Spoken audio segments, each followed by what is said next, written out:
are our specialty. What's really awesome about Genesis, I think a lot of girls look at other girls' rings a lot, and you don't want the same ring as the girl sitting beside on an airplane or something. It's really awesome because Genesis has the designers I feel that women want. Names like Henry Dossi, Viraggio, Tocori, and dozens more. So you don't get that cookie cutter kind of chain store. My ring is beautiful, but it looks like everyone else's. You get an engagement ring that's one of a kind. Genesis diamonds and luxury pre-owned Rolexes. I highly recommend Genesis. Green Hills and Cool Springs. They're going to be our jewelers for life. Shine down in 3, 2, 1. Cut the car! The hottest rock band on the planet, Shine Down. May 4th, Bridgestone Arena. It's about to get... With special guests, The Pretty Reckless and Diamante. Shine Down. Tickets are on sale now at the box office and Ticketmaster.com. Presented by 102.9 The Buzz, Nashville's rock station. Hey, it's Elijah Campbell from Darren, Donick, and Chase, and I got my radio start right here as an intern at ESPN 102.5 The Game. It was an excellent experience, and we're now looking for new interns. If you think that's you, go ahead and send your resume over to together@cromwellmedia.com to apply. If you missed the latest edition of the Anchor Down podcast. Nashville native and NBA alum Jack Anderson was on the Princeton baseball team for 4 years. But because the Ivy League shut down for COVID, he had 2 years of eligibility left and is now pitching for the Vandy Boys. Obviously, when COVID hit, I knew I was going to have an extra year of eligibility. At the time, it was only one. Ended up being 2 years. So I was just August before my senior year, talking with my coach in undergrad, just about what opportunities might present themselves for grad school. He reached out to Coach Corbin on my behalf at about that same time, August, September, and we just started talking from there. Search Anchor Down Podcast today on your favorite podcast platform. The newest edition drops every Monday at theGameNashville.com and the Game Nashville app. From the Hillside Medical Game Studios, WPRT-FM Pegram, WPUC HD2 Laverne, broadcasting 97.5 Murfreesboro, 106.3 Williamson County, ESPN 102.5 The Game, and the Game Nashville app. A Cromwell Media Station. Live from the Game Nashville studios, it's Stillman and Company. Delivered by Tristar Moving. Tristar Movers with 5-star service. With Jared Stillman on Nashville's best sports talk. ESPN 102.5 The Game and the Game Nashville app. Stillman and Company is delivered by TriStar Moving, ESPN 102.5 The Game, streaming live on Twitter, Twitch, YouTube, and Facebook Live. Thanks to the law offices of Amanda Gentry, live from the Hillside Medical Game Studios, which today we are live at New Heights Brewing downtown. Come on out and watch the games. We got all the games on around here, so be watching those. Right now, Delaware and Villanova are at it 2-2. Purdue leads Yale 46-33 at the half. Texas Tech over Michigan State. Or no, not Michigan State, Montana State. Texas Tech 52-25. As I said yesterday, good for them. Good for them. That is good for them. So there you go. It's a Fireball Hot Take Friday. Hey, shout out to our friends here at New Heights Brewing Company. And thanks to Best Way Rental in Madison for the massive televisions that have been on site, local Distro for all the food, and Tap Truck Nashville as well. So come on out, try one of their beers. Caroline went home with 4 of them yesterday. That I did. And also shout out to Wager, WGAR, for the brand new gambling community app. So as it was explained to me, you download Wager, and then you are competing against like individuals and not competing against the house. It's not like betting a game. It's like if you believe something crazy, like last year when I told everybody the Titans were going to lose to the Jets, and I was 100% right, and everybody thought I was crazy, then you all could have bet against me. So shout out to Wager. Now, I think I owe an apology to every single person who listens to this radio station. Like a legitimate apology to every person. In fact, I'm going to look into the camera right now. Do I have the Twitter link yet? I can send it to you right now. Okay, so I want to make sure everybody gets this, because sometimes you have to look into the camera, and you have to tell the people. Got to face the music. When you just did not have it. So I owe an enormous apology first to the listeners. to everybody who cares about the show. And honestly, right now, I'm just kind of stalling time for Caroline to get me that link. You have it. And then I'm going to put it out there. But St. Peter's.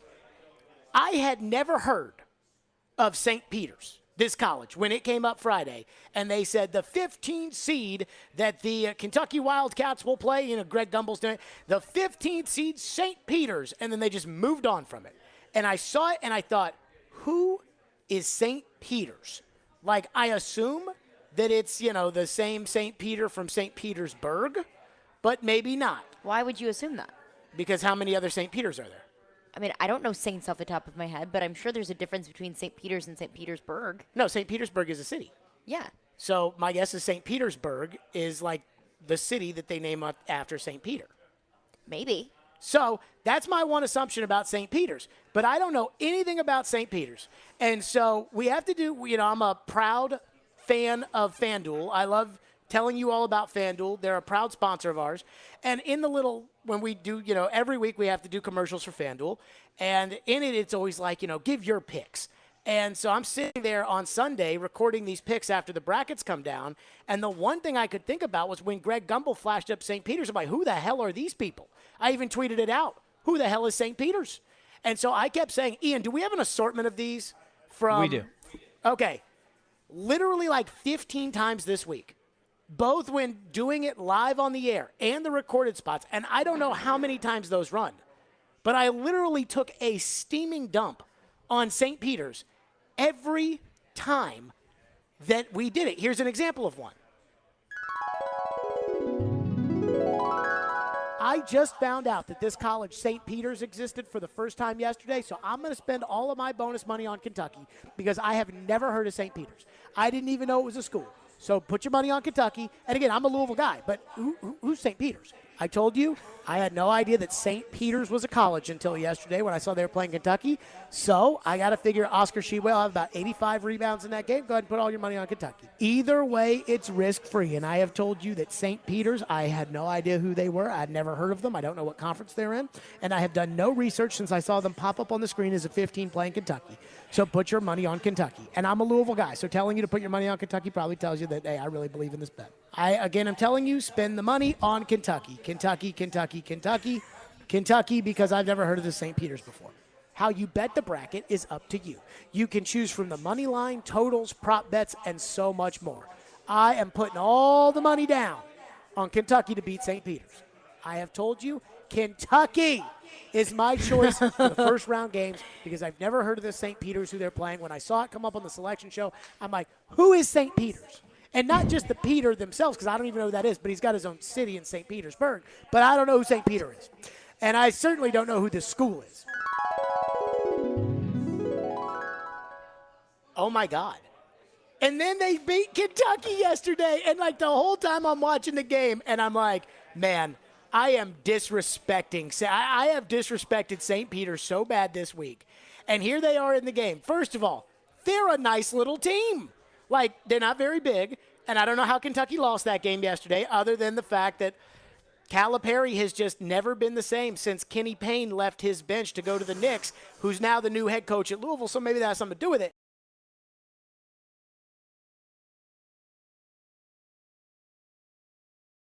They won those games. But I keep wondering, like,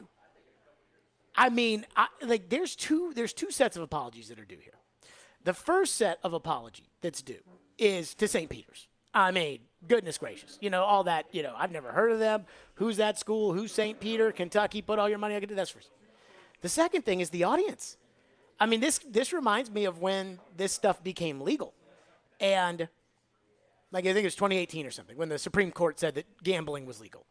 And I remember we were talking about, like, what all we could do with gambling, and the GM, who, was raised in the NFL, where the NFL used to be like, gambling, bad. And then they've obviously softened their stance, though not towards the participants. But he was uncomfortable somewhat with making picks because he was always worried that we'd make picks or something, and some guy would go bet $30,000 on a pick that we made on the air, and then, basically was afraid that somebody was going to come try to kill us. And I don't have the same fear, and I love the FanDuel Sportsbook app. It's a great sportsbook app. You should download it. But, I mean, I'm telling you, I was sitting there yesterday watching this game, and I'm like, God, I hope there wasn't somebody who was sitting in their car when I said, never heard of this St. Peter's before, and they're playing Kentucky, so put all your money down on Kentucky. I really hope there's not somebody who signed up with that promo code JGM that put all their money down on Kentucky, because of anything that happened yesterday. The NCAA tournament's one of those things that's fun while it's going on. You don't really talk about it much while it's not going on. And, you know, a lot of things you forget about, like Delaware right now versus Villanova. If Villanova wins this game by 25, we'll never remember this game. But every now and then there's like one game that just everybody will remember. And that was last night's game with St. Peter's. And I owe everybody an apology. And what a great game. And then the other thing I thought about this game, I am not a college basketball savant. My caring about college basketball started like maybe yesterday, maybe last weekend. You know, I used to do college basketball. I used to be in Louisville, Kentucky, which was the #1 basketball market in America. And we would be doing, you know, basketball in November, recruiting talk in the summer, and like all that kind of stuff. But I'm not a big basketball guy. But I've watched Kentucky enough over the last, 3 or 4 weeks. I'm not sure they're very good. Like, they've got guys that'll probably play in the NBA. But as far as, like, a basketball team's concerned, I hosted last Saturday morning on Sirius. And they had a college basketball guy on who works for Fox. And I asked him about Kentucky. And I had just seen Kentucky play Vanderbilt in the SEC tournament last Friday night. And I was impressed with how Vandy played, but I really wasn't impressed with Kentucky. And I'm like, I don't think Vandy's very good. And so Kentucky goes out there and barely beats Vanderbilt. And then this guy tells me from Fox on Sirius that he's like, I think Kentucky's the best team in the country. And I was like, okay. Then I watched them play Tennessee. And I thought Tennessee proved last Saturday that they were the best team between the two. You know, best of three. They got crushed in Lexington. They crushed them in Knoxville. They beat them fair and square. There wasn't anything iffy about what happened last Saturday. And so I kept saying that Tennessee proved they were the best team in the country, they proved they were the best team in the SEC over the weekend. And a lot of that had to do with Kentucky. And now, like, after having watched them yesterday, and all the people were telling me Kentucky was good, and John Fanta, the guy from Fox, he's not the only person that told me that Kentucky was good, and you'd watch the shows and they'd say, watch out for Kentucky. I'm not sure Kentucky was very good, and this isn't one of these, like, hindsights of, they lost to St. Peter's or whatever, but I just don't think they're very good. Like, they just didn't seem, watching them last night, I mean, they had so many opportunities to finally grab that game by the horns and just shake it and just go on their merry way and win by 8, 9 points. And people would say, valiant effort by the 15 seed St. Peter's. And Kentucky just never did it. And they had all these chances and missed free throws and everything.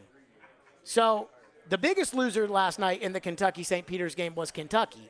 And the second biggest loser was me. Can I be honest with you? Yeah. I think you're being hard on yourself. On me or Kentucky? On you. What about Kentucky? No. I mean, like, you're saying, like, you deserve, like, everyone deserves an apology. Maybe St. Peter's deserves an apology because you were a little mean about St. Peter's. Never heard of them. But I don't think that you are the only person who told people to bet Kentucky. Oh, yeah. I would be shocked if they're, like, I don't think I would be shocked, actually, at how much money sportsbooks lost, or how much money people have lost, or how much money sportsbooks have made off of that game last night. Because I'm sure so many people bet so much money on Kentucky. Because first of all, it's Kentucky, and it's St. Peter's. It's a team that nobody has heard of before. It's a team that plays in the Metro Atlantic Athletic Conference. I mean, this was a 2 seed playing a 15 seed. It should have been a lock. Let me tell you who I love. I don't think you're the only person that told people to bet Kentucky. You know who I loved, by the way, yesterday? Who? St. Peter's coach. I mean, he is freaking cool and calm on those sidelines. He can wear the quarter zip. Everybody else has to wear the suit. Because he's cool? Because he can pull it off? He made it look like he was coaching an NBA team. And he wasn't worried about Calipari. And I love that. I think it's Shaheen Hamilton or Shaheen Holtman or something like that. That dude... Again, I watched one game. I didn't even know the college existed before last Sunday. But I don't think you're alone there. I think everyone's just kind of, on a high about the Peacocks. But I do think, like, Tennessee fans, I think, have a legitimate beef. Like, a legitimate beef that ultimately doesn't matter. Because who would you have rather played off of what you saw yesterday? Longwood or St. Peter's? Longwood. Yeah, I mean, it's not even like, close. that's, yeah. But there is a legitimate beef that I think I've realized that I want to get to next. And if you've got a college basketball thought from yesterday, get it in now because we've got a lot of Titans and NFL free agency to get to today. 615-737-1025 on a Fireball Hot Take Friday, 615-737-1025. But I am going to give Tennessee fans a little bit of credit that I'd like to give. We'll do that coming up next. By the way, Delaware up 15-8 on Villanova early going. We'll keep our eyes on that one. And as we always say to Delaware, who's up 15-8, good for them. Good for them. Good for them. 615-737-1025 is our phone number. 615-737-1025. Stillman and Company on ESPN 1025. The Game. Fireball Hot Take Friday live from New Heights Brewing Company. Tristar Moving. They're the presenting sponsor of this radio show, and they are my guys. That's right. Tristar, I've been telling you about for over a year and a half now. Why? Because they are the best, 100%, hands down, the best moving company in Middle Tennessee. And if you don't believe me or trust me, and after yesterday's pick, you know, maybe I could understand why. Just go check out their hundreds of 5-star reviews on Google that back up that opinion. You know why they get so many 5-star reviews? Because of the great service that they provide throughout the entire process, starting with the estimates where their professionals come out and give you a nice quote. They've got a great administrative staff that works with you every step of the way, and they prepare you for the big move, and the movers are the best. I know because I moved with them. And look, I hate moving. And when you got friends like Tristar, it makes the process so simple. Their owners, Garrett and Robert, are true Nashvillians, and they care so much about their just community. And so I'm asking you to give them a try. 615-640-1219. That's nationalmoving.org/radio, and you'll get a personal discount on me. 5% off your entire move. That's Tristar Moving, 615-640-1219, or visit them at nationalmoving.org/radio and tell them Jared Stillman sent you for 5% off your entire move. Tristar Moving, my official movers. The NHL trade deadline is March 21st at 2 p.m. Central. What will the Predators general manager David Poile do to improve the team? I'm not sure at this time of how big of a trading deadline it's going to be. The standings, it is so close. Will Philip Forsberg be re-signed before then? I'm not trying to trade him. I'm trying to sign him. We're going to talk to him again. Hope I have some good news to tell you. Keep it here on Smashville's best sports talk. ESPN 1025 The Game and the Game Nashville app. This is Chef John from Kitchen Notes at the Omni Nashville. Invite you to come join us for breakfast and lunch. We're offering some exciting new menu items. We have Grandma's famous chicken and dumpling soup. We're offering a fun and new exciting Nashville hot battered shrimp. We're also very excited about our confit chicken hash. Join us in Kitchen Notes for our award-winning patty melt made with our house-made pimento cheese, local Blackhawk Farms beef patty. Come join us in Kitchen Notes and create a memorable experience here at the Omni Hotel. Food is all about memories for us. We'd like you to start a new memory here at Kitchen Notes in the Omni Hotel. Lunch at Kitchen Notes in the Omni Nashville Hotel. Your home value is way up. You can use that money now to pay off credit cards or remodel your house, or both. Hey, Willie Donner for Loan Pronto. Loan Pronto can convert that home equity into cash as little as 2 weeks from now with no cost to you and zero hassle. Mike and Joan in Brentwood called Loan Pronto and they did a Loan Pronto zero cost cash out refi. They got a check for $100,000. They used $50,000 to pay off all of their credit cards and a car loan. Use the other $50K to upgrade their master bath and kitchen. They locked in a new APR in the 2s and lowered their total monthly bills by hundreds of dollars. Hello? What are you waiting on? Call Loan Pronto now and convert your home value into cash. Put that money to good use. Do it now, and you can even skip your next 2 house payments. Call 615-499-5780 or loanpronto.com. 615-499-5780 or lowpronto.com. Equal housing lender. NMLS 166-1781. Subject to lender approval. Not all loans apply. Hey, Darren McFarland here. I want to tell you about this new social sports betting app I've been loving called Wager, W-A-G-R. Rather than betting against the house, Wager lets you bet with other people in Tennessee. It can be your friends, co-workers, or even me. As a special promo for ESPN 1025 The Game listeners, if you're over 21, go to wager.me/DMAC, and you'll get free wagers that you can use to challenge me.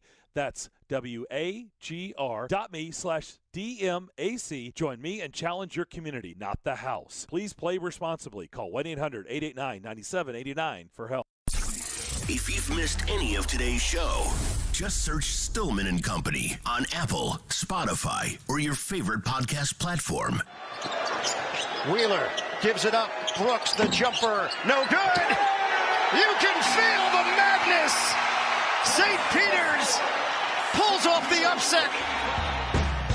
There you go. St. Peter's knocks off Kentucky. And again, Ian, how many FanDuel spots were that you just cut in there of me talking about how Kentucky was going to mop the floor with St. Peter's? Like 6? About 6, yep. Something like that. Yeah, okay. So, I mean, I could not have been more wrong about St. Peter's and Kentucky. We're live at New Heights Brewing on a Fireball Hot Take Friday. First of all, can we get a shout out to New Heights Brewing? Shouts I out want to thank New Heights Brewing for having us out here. We're very excited here to be out here. Now, I will say this. I was at a sports bar last night, and it had 4 TVs in front of me, and one was on Kentucky, other 2 were on basketball, one was on the Preds. Now, as somebody who's got like a setup at their house where they can watch multiple games at once, it's really hard to like dial in on multiple games at one time. Now, maybe people that gamble more than I do are good at it, but I almost have to lock in on one and then kind of keep my eye on the other. I like know what's going on, but not really. And so I'm watching the Kentucky game. And this bar I was at last night, like, turned into this great anti-Kentucky bar, which you know me, a Louisville guy, I like. You're all for that. I'm all for it. I think Kentucky, like, for the Vols, there will be places where there's a lot of Tennessee fans, but I don't think there's any place where people in Nashville go and actively root against the Vols.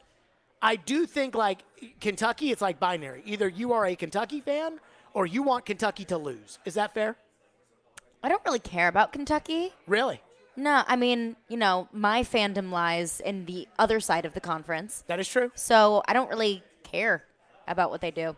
Oh, see, I was kind of a Kentucky hater before I went to Louisville. But I think here, like, a lot of people are Vols fans. You're a Louisville fan. Like, those are 2 fan bases that actively hate Kentucky. Yeah, don't like Kentucky. I'm indifferent. Go Tigers. So, I say this because I'm watching the game last night, and in the NCAA tournament, just because like a team loses in the tournament doesn't mean that it was improperly seeded. Though fans love to say that. Like, see, you know, that 8 seed beat that 1 seed. Well, that doesn't mean that the 8 seed's better than the 1 seed. The best part about the NCAA tournament is the randomness that comes with it, that ones can get knocked out and things like that. But I do think Tennessee fans have a legitimate beef, and that is that I feel like the committee didn't just misseed them, but I think that they seeded too much by TV. Like how we talk about if the NFL got to pick how they do the playoffs, who should be number 1 seed? Cowboys, you know, if the NFL got to pick. And when you look at the bracket, Duke, you know, that people say that Duke didn't have anything, you know, as far as the Joe Lunardi, you know, nerd stats that were better than Tennessee. I don't know if that's true or not. You know, I don't care enough to like go back and look at it. But I kept saying that I thought Tennessee proved in the SEC tournament that they were the best team in the conference. And when you see Kentucky struggle with St. Peter's after they struggled with Vanderbilt last weekend, after they struggled at home against Vanderbilt, after they struggled in a lot of these games, I'm thinking to myself, like, Kentucky, like, they're not better than Tennessee. And Duke is up there as a 2 seed this year. And Villanova, now I know Villanova beat Tennessee, but Villanova's a good team. But I think that the tournament committee, again, not a huge college guy in terms of watching all the games, know the net rankings and everything else. You can talk to Elijah about that. But I really felt like last night proved that they were doing too much seeding by TV. That if it wasn't Coach K's last year, Duke's probably not a 2 after they lost in the semifinals of the ACC. Kentucky, big power brand, they're a 2. And I think, you know, normally when people cry about their seeds, they don't have much of an argument. I thought the crying was over the top by Tennessee fans. I much rather would have But they had legitimate beef. I never disputed the fact that they didn't have beef. You know, especially when Lunardi had no reason for making them a 3 and then made them a 3. And then the committee made him a 3. It's obvious that Lunardi's talking to the committee. Obvious. And that's why when Tennessee fans were all over Lunardi, even after the bracket came out, I'm like, I can get mad at the guy who projects the bracket for projecting it correctly. But they were. But I do think that the NCAA tournament, they got to stop seeding by TV. Mm-hmm. Like, they took the power brands and they ran with it. Kentucky, that team did not look like a 2 seed last night. If Oscar Shibaway was not on the court, they didn't look Kentucky like a 2 seed against Vanderbilt. Out. They should have lost to Vandy in the SEC tournament. Like, as somebody who sat there and watched that game, they should have lost to Vandy. So I think Tennessee fans have a beef on that one. 615-737-1025 is our phone number. Let's go to your phone lines on a Fireball Hot Take Friday. I said if you got a college basketball thought, get it in now. What do we have phone lines driven on by WilsonCountyHyundai.com? Josh texts in the text line and says, yes, Jared, I'm sure people before Michigan State and Virginia said, I don't think they're very good. People said before Michigan State and Virginia. I don't know if that's pertaining to, Virginia as a 1 seed getting upset, and after they got upset, people said, they're not very good. No. I go back to last Friday night against Vanderbilt. And Vandy, it's funny because Vanderbilt's going to go on and have the best season that they've ever had under Jerry Stackhouse, which is kind of embarrassing that it's the NIT. And I don't think Jerry Stackhouse is a very good coach, but fine, give him the 4th year. Let's see how he does. I think Vanderbilt has wasted Scottie Pippen's career, and I think Scottie Pippen is awesome. He's a bad boy. But what I really feel like is when I watched that game last Friday, Kentucky's like one of the few teams that I actually have watched this year. I watched them play in Knoxville against Tennessee. I watched them play at home in a game that I thought they played really well against Alabama. I watched them play Vandy at home. I watched them play Vandy and Tennessee in the tournament. I watched them. Kentucky was not a good team or a great team that had a bad night. They were not that. Kentucky just never put it together this year. Like, they had good pieces. Like, Kellen Grady was a good three-point shooter. Oscar Tshiebwe is a rebounder, is like a taller version of Charles Barkley. But, they had Ty Washington who was coming along. They had Sadiq Wheeler. They just never this year impressed me. Like, they never, where I watched a game and I said, that's a national championship team. And then when they struggled the way they did with Vanderbilt, where it was so close that it was really, I think, a ref's call that determined the game between Vanderbilt and Kentucky, I'm like, Kentucky, this is going to be, the teams they're going to play in the tournament are going to be better than Vanderbilt. So for it to be that close for a second time against Vandy was very concerning. Well, I do wonder how much of it is lack of talent on Kentucky, which I don't necessarily think is the case, and how much of it is John Calipari. Because watching that game last night, there were several instances when I thought, what are you doing? You're not going to adjust at all. I mean, Coach Cal just continued on with the same game plan all game long, even though St. Peter's was just drilling shots from the outside. You know what my response to that is? What? Kenny Payne won those games. Kenny Payne won those games. What else we got? Someone's excited about their new coach. One person texts in and says NCAA.com has a perfect bracket tracker on it. There were 20 million brackets submitted and only 81 perfect left. But I'm honestly shocked there's 81 that are perfect. Yeah, that's like everybody who roots for St. Peter's. Yeah, everyone in Jersey City has a perfect any other bracket. Games wrong. What else we got? Another texter says, we're mad at Lenardi because of the way he came off toward Tennessee after we won the tournament. It's like he didn't like us from the jump. Okay, see, Lenardi said that it didn't matter that they won the tournament. Lenardi was... How does that not matter? Right. Like, he was right. Yeah, but, it should matter. But that's not his job to tell you what should matter. Well, then what is his job? That's like before the election, like before they elect a president, you could turn on MSNBC or Fox News, and if they'll always have somebody that brings bad news, and the host will be like, "No, I don't think that's right." It's like, maybe that's not what you want to happen, but that is, what it looks like it's. Then what's the point of even playing conference tournament games if they're not going to matter? But that's not Lenardi's fault. No, it's not Lenardi's fault. So don't be mad at him. I am not mad at him. I'm just saying I think it's a little egregious if that is the case. No, I mean, of course it is. The conference tournaments are all about money. That's all, shocking. It's like sports. Everything in sports that we really need, it's all about the money. Like bowl games. Yeah. So, it's all about the money, these conference tournaments. But, I mean, I do think they need to start. They need to start weighting them a little bit. That does drive me insane. 615-737-1025 is our phone number, 615-737-1025. We still got text we got to get to on all this? Oh, we got a couple, yeah. Okay, we'll do that next. We'll do that. Just some other college basketball thoughts from the day. I thought yesterday, outside of Kentucky's loss, I thought it was a really, average day Not a lot of down-to-the-wire games. Richmond. But we'll get your thoughts on that. 615-737-1025. Caroline wants to tell you about Caesars Sportsbook. And do not give them bad advice like I have all week. Well, I also owe the people an apology because if you do remember my Caesars Sportsbook report from yesterday, I said I got no beef with the Peacocks, but I'm taking the Cats. So I apologize to anyone who also took my advice as well. I promise I'll do better today. But today's Caesars Sportsbook report, better than yesterday. So remember, if you're a new user, Caesars Sportsbook will throw you a feast. And by feast, I mean a $250 Uber Eats gift card. All you got to do is download the app with code RADIOEAT, one word, and when you wager $50 or more total, you get a $250 Uber Eats gift card. Now, my bet that I already put down money on the Caesars Sportsbook app, I'm taking Notre Dame +4 against Alabama. And if you're feeling spicy, might as well just make that a parlay. Notre Dame +4 and also Notre Dame on the money line.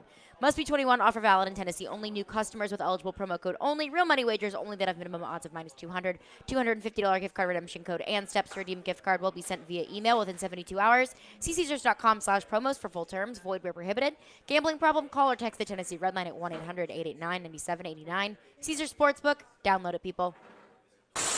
This is Tanner Janot, and this is Smashville. And now down the right wing side, Tanner Janot. His shot, he scored! Tanner Janot with a shot! This is the flagship of the Nashville Predators Radio Network. ESPN 1025, The Game. Nothing makes one feel better than the ability to give to someone in need. You have the power to give the most important gift of all, the gift of life, with a donation of your blood. Supplies are desperately low in our area, and your help is needed. Blood Assurance is a nonprofit community blood center that supplies our Middle Tennessee area hospitals. Please find it in your heart to donate. Be someone's hero today. Go to bloodassurance.org to find a location or blood drive near you. That's bloodassurance.org. Give blood, give local, save lives with Blood Assurance. At Genesis Diamonds, it's not just a new year. It's a new opportunity to bring you more choices, more value, more ways to celebrate your love. So we've expanded our selection of exquisite hand-picked diamonds from a ½ carat to 15 carats, all shapes, all sizes, all at our famous no middleman prices. We've brought in even more exclusive designer jewelry, new cutting-edge fashion-forward rings, earrings, bands, bracelets, and pendants. We have the styles and looks on every woman's wish list, things you can't find anywhere else. And for 2022, Genesis is now offering a truly spectacular collection of luxury pre-owned Rolex timepieces. We have all the most popular styles in stock with no wait list and no restrictions. Is this the year you reward yourself with a premier name and timepieces? Come to Genesis in 2022 and let our non-commissioned experts help you celebrate those important milestones. We guarantee the best value, the highest quality, and the strongest warranties and guarantees in the jewelry industry. Genesis Diamonds and luxury pre-owned Rolex timepieces. Green Hills and Cool Springs. Hi, it's Rick. I'm at the Smith home. Where's Donnie? Leaves and autumn bookings pile up for Rick's gutter cleaning service. He's out? Come on. He needs help before his bottom line gets clogged. Okay, well, what about Cristiano? We still got 6 houses today. Indeed can help him hire great people fast. I need Indeed. Indeed you do. Instant Match instantly connects you with quality candidates whose resumes on Indeed match your sponsored job description. Visit Indeed.com/credit and get $75 towards your first sponsored job. Terms and conditions apply. Saturday, MTSU begins play in the College Basketball Invitational against California Baptist. Coverage begins at 3:30 on ESPN 94.9 and the Game Nashville app. Hey Nashville, this is Rick Stockstill, and you're listening to Nashville's best sports talk, ESPN 1025 The Game. Volunteers trying to bring this lead to double figures. Escovy working around the perimeter. Chandler drives and slams! A rack attack for Kennedy Chandler. Hey, shout out to the Vols yesterday. Now, they actually outdid my 77-50 prediction. What was it, like 80-something to 50? I think so, somewhere around there. So they really put it to me. So I got one quick thought on college basketball, and we'll get right to your phones on this, which is, now I didn't watch every second of every game. You know, first of all, doing 4 hours in the middle of it, but also just, you can't watch every second of every game. No. Now, this is much better than it used to be. This may be before your time, Caroline, because I think 2006, 2005 maybe, was when the NCAA went to CBS and was like, get some more channels or we're going to ESPN. Because if they had gone to ESPN, they'd have had ABC, ESPN, ESPN2, ESPNU, ESPN Deportes, ESPN, whatever. And so they got a bunch of money, and they got Turner involved with CBS, and that was how you could watch every game. Before that, you had to have like a special package like Sunday Ticket in order to watch all the tournament games, or you got one game, and then they would try to move you if a game was close to another game. But from all the games I watched yesterday, Tennessee might be one of the best teams in the country. And I don't, you know how I feel about Rick Barnes in March, which is the biggest factor with all of this, which is if he gets matched up with Jay Wright in a Sweet 16 game with a good Villanova team, is he going to screw it up? And the jury's still out on all of this, but this is the most business-like Tennessee team I think I've seen since he's been there. And that doesn't mean that they're the best team, because, the Bone and Schofield and Williams team probably had more talent. But this team, they're just business-like. Everybody does their job. Everybody has their role. And unlike Kentucky, when I watch Kentucky play against Vandy or against Tennessee or in the SEC tournament or yesterday, and I'm like, man, they have these good players. They're Kentucky. They should be good. I look at Tennessee, and I'm like, man, they just put on the hard hat and go to work. And so, again, not a lot to take away. I didn't think yesterday was a great day of basketball where all these games came down to the wire. But shout out to the Vols. They may have been the most impressive team that I saw yesterday as far as it was concerned. So Baylor looked pretty damn good, too. Yeah, but didn't they play a 16-seeder? They're one seed, right? Baylor? That is correct. No, they are one seed. Yeah, I mean. Okay, well, Tennessee played a 14 seed. Yeah, but there's a big difference between 16s and 14s. If Chandler's going to continue to hit the shots for the Vols on the outside, they're going to be good. They're going to be tough to beat. Dude, that's the thing. They can shoot. They can rebound. They can play really good defense. They've got Josiah Jordan-James, who I think is the exact kind of player you need on your team this time of year. Santiago Vescovi can make any three. Josiah Jordan-James may be their best overall player. He's not going to be the best pro player. He's not, the most dynamic scorer, but he might be their best overall player, and he might be playing like it. I got to give the Vols credit. All right, I promise your college basketball thoughts, 615-737-1025. Hit them with me. One texter texts in and says, Lenardi said Vols head-to-head against Kentucky and Auburn didn't matter, but then used the Vols head-to-head against Villanova at the beginning of the year as his defense while people came at him. Okay, so I understand the idea. I understand hearing that and thinking, that's stupid, right? I'm not denying that. What Villanova beat Tennessee in November? Yeah, early on. I mean, it was a long time ago. Mm-hmm. This was when only Joe Rexrode was watching these games. And so I get it. I understand the idea of, wait a minute, Tennessee beat Auburn, Tennessee beat Kentucky, Tennessee beat, Arkansas at home. Tennessee lost all those games on the road, which was my big concern about Tennessee, was that they lost all these games on the road and they were invincible at Thompson-Boling Arena. But then when they went to Tampa and won against Kentucky, that was a big game for me. That was a big moment for me, because I'm I didn't know that they could win outside of Knoxville, and they did. So I agree with the sentiment that it's ridiculous to say that head-to-head win against Kentucky in the SEC tournament should have meant something. But he wasn't wrong. He is a bracket forecaster. That's what he does. He is the nerd of all nerds. When we think about the people who have ruined sports, it is people in the front office of NBA and MLB teams that are just like Joe Lunardi that have ruined sports. But Lunardi wasn't wrong. I get it that you didn't like what you heard on TV, or you felt it was condescending, or even thought it was stupid.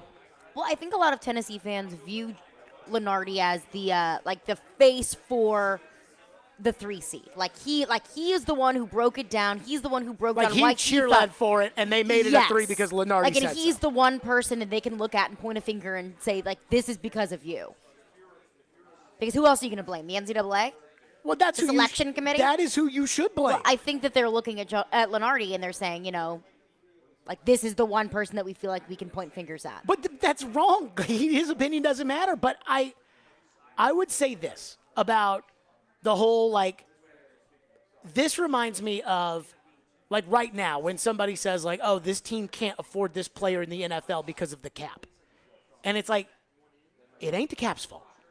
But if the media people tell you that it's the cap's fault, then you will think it's the cap's fault, And then you'll be like, well, what could they do? I mean, there's a cap. And then we've been over, I don't know how many times we've been over the fact that the cap is not real, but we have been over time and time again that the cap is fake. And every time we say that, people just scoff and just, we don't, whatever.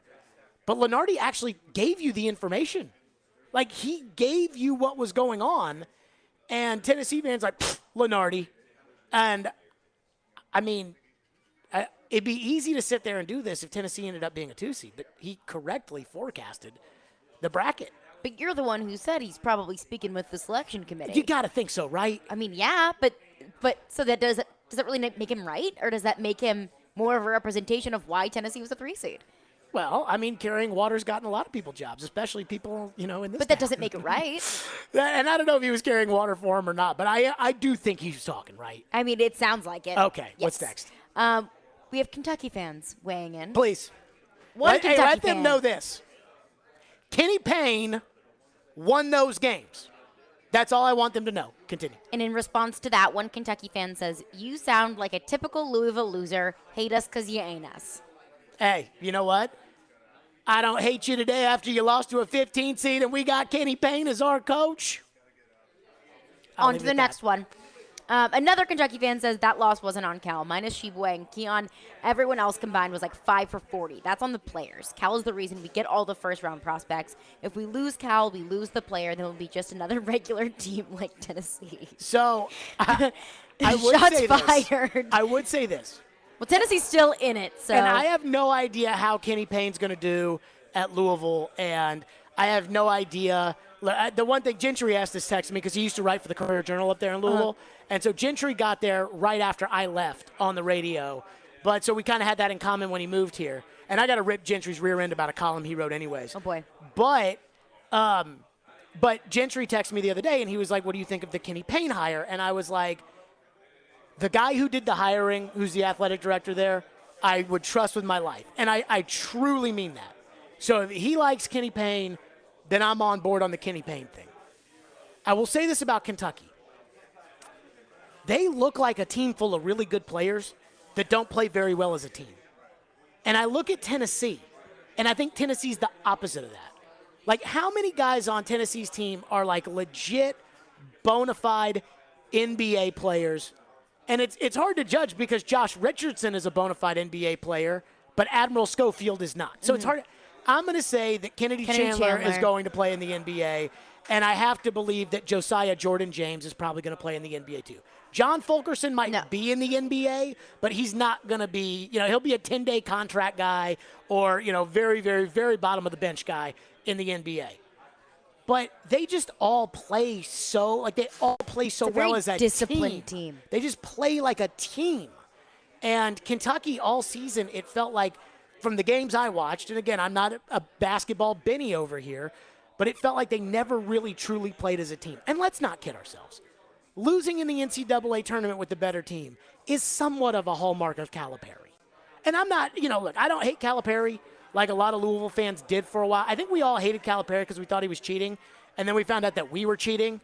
And so once we kind of got caught cheating, it was like we really can't point the finger and say, Cal cheats. But I mean, it is a hallmark to have a better team in the NCAA tournament and lose like John Calipari does. I mean, he just loses with the better team a lot. But you can't do better than Cal, so he's going to be the coach for forever. What's next? Another texter texts in and says, I'm a big Kentucky fan, but Tennessee is the better team. Oh, I don't think it's, I mean, even before yesterday, I think Kentucky fans would have, I don't think Kentucky fans are arguing that today. I don't think. I truly believe. You have a really hard time Auburn, trying to make that argument. Oh, yeah. Auburn won especially big. as of late. I believe Auburn won big earlier today. I didn't even bother messing with it because it was like 25. And so I don't know how you guys approach the NCAA tournament. If I look up at the board and I see that every game's like 20 points, I'm not flipping to Texas Tech versus Montana State right now where it's 85-54.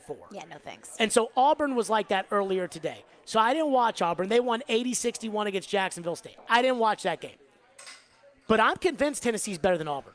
And that doesn't mean that Tennessee will get further than Auburn because the NCAA tournament, it matters about matchups and it matters about who has a good day or a bad day or something like that. Those are all factors in the NCAA tournament. But I just feel like watching Tennessee as much as I have this year and Kentucky as much as I have this year, and Arkansas, shockingly, as much as I have this year, I just keep thinking Tennessee's the best team in the SEC. And I felt like the SEC tournament, sometimes, like, I don't think Virginia Tech was better than Duke, even though they beat them in the ACC tournament. I think that, that proved to me when Tennessee won the championship with the consistency that they did. I felt like, to me, maybe I'm crazy, I felt like it was very obvious. It was very obvious for me that this was the route, that Tennessee was the best team in the SEC.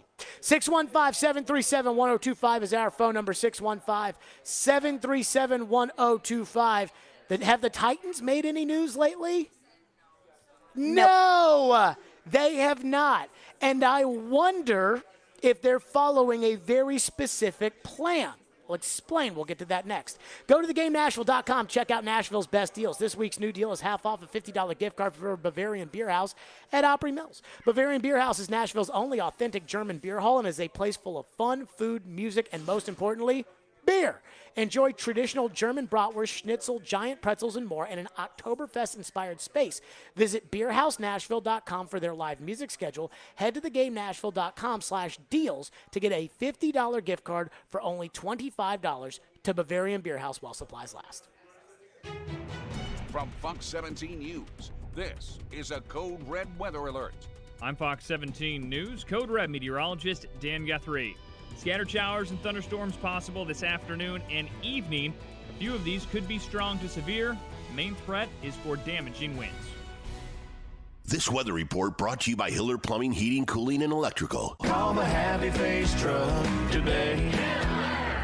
Hey Nashville, it's Jared, and there's a new go-to for home furnishing. Social Furniture on the West Side is independently home-owned furniture store in Nashville. Forget the big box store. Shop local, shop social. They have all the best brand mattresses, sofas, recliners, love seats, sectionals, coffee tables, and more with no waiting. They will deliver it the same day. That's with everything at Social Furniture. Enjoy new furniture now with no waiting. Shop local, shop social. 5412 Charlotte Avenue near White Bridge Road, and tell them Jared Stillman sent you.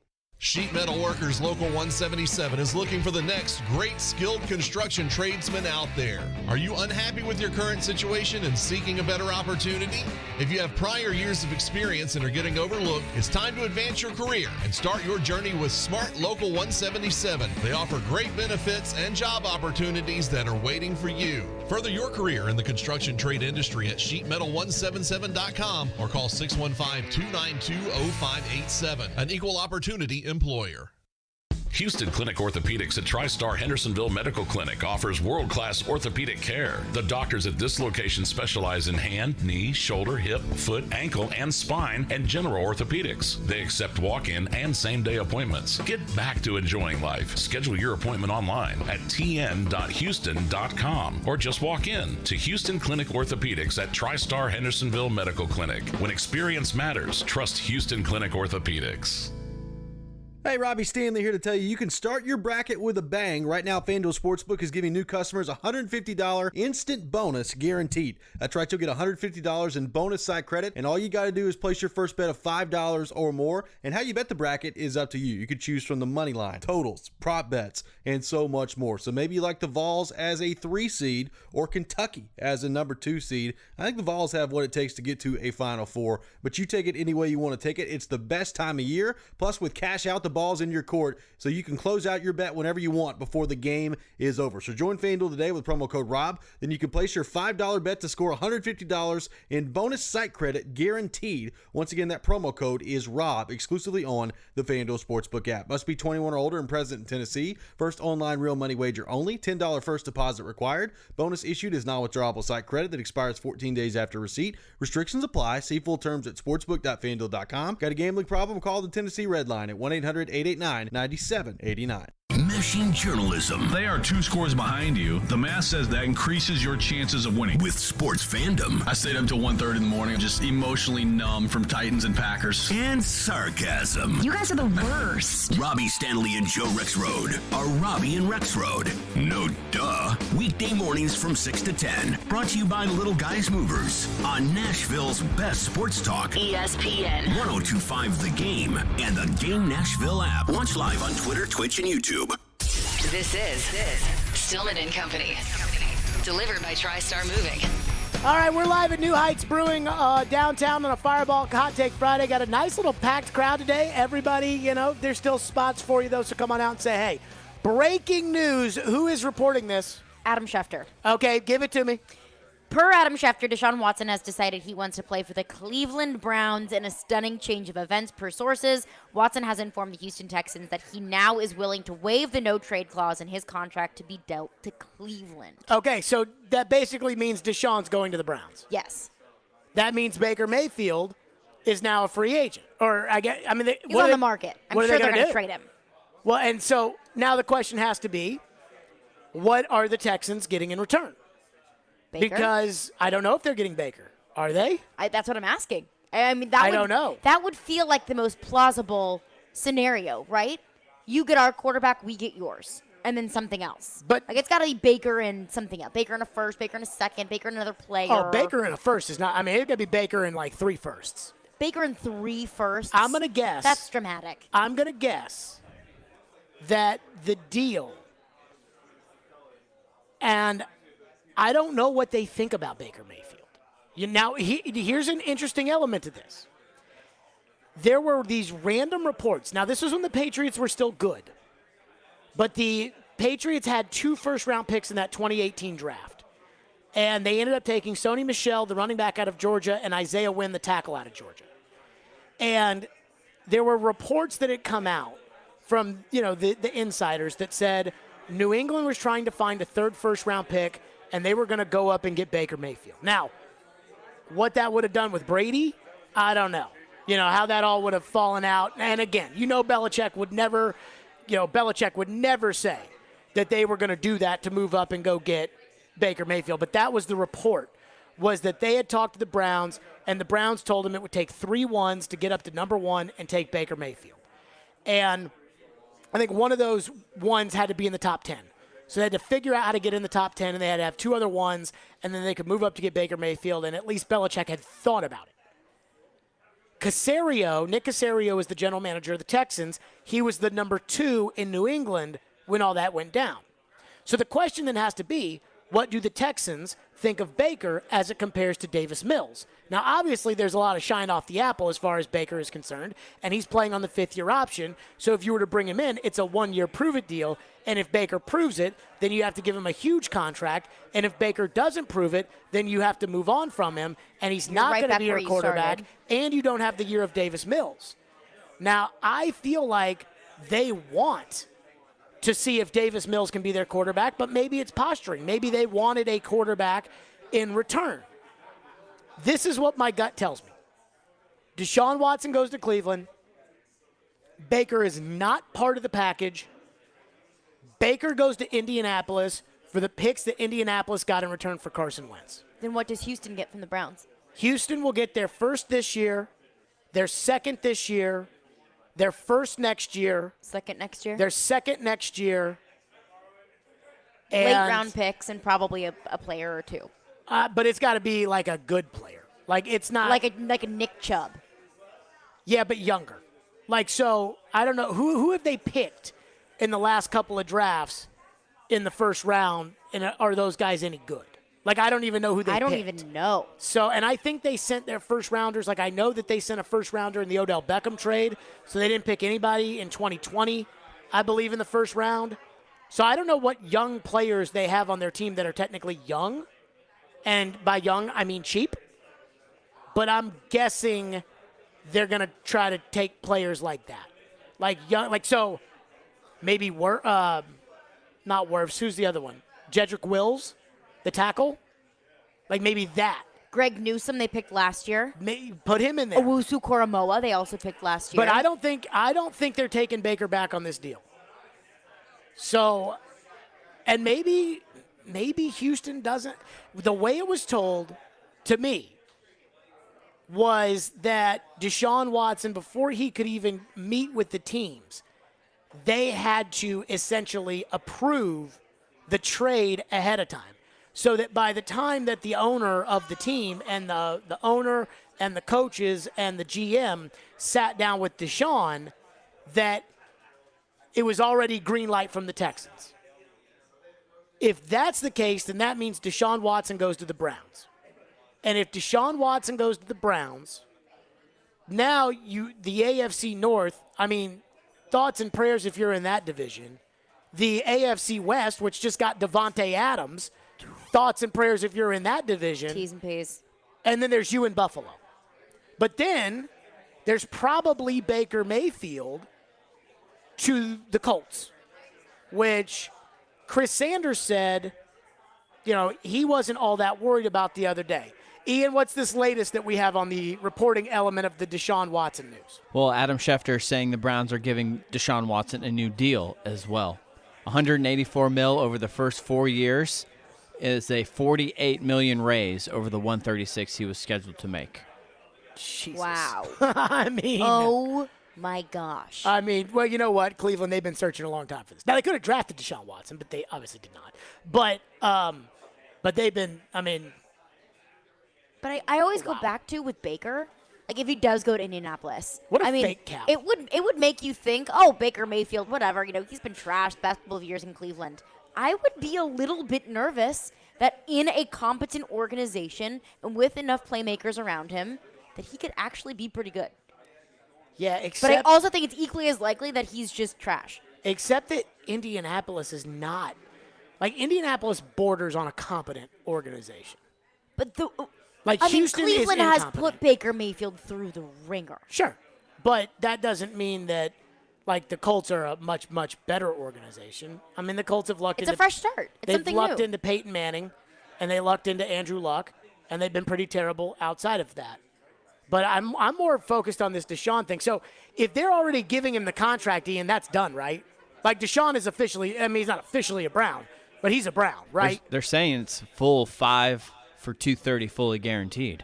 If they're giving him a contract, he's a Brown. So there's no way around this, right? They're saying Baker will be traded, but they have not really said where. Okay, so who is the they? Like Schefter and those guys? Yep. They're pretty much speculating that Baker Mayfield will be traded as the next step, but they have not really speculated as to where yet. Do we know what the package in return is for Watson? We have not seen that come down yet, no. And I wonder, and there's no way that it is cognizant on a Deshaun Watson. There's no way that the Texans did business with the Browns that was like, okay, if you get these 2 second-round picks in exchange for Baker Mayfield, there's no contingency, right? If you get 2 2s for Baker, then send those to us. That's not it. It is give us this, and then when you decide, okay, now we need. Oh, hey, all right, yes, good news. Yes, 1 year, $6 million. Titans Breaking signing news. tight end Austin Hooper to a 1 year, $6 million deal. Yes. Shouts out to J-Rob. No. What? Because they've sucked at free agency so far. But is this not at least It's a tight end. Good news? It's a starting tight end. It's a starting tight end. Again, breaking news on this Friday. The Titans have signed Austin Hooper, according to Ian. According to who, Ian? Tom Pelissero.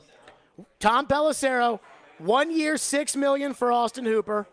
Now, where's the Boohoo Cap crew? Because they were all talking about the cap, and the Titans are right at it, and everything else. And what happened to them?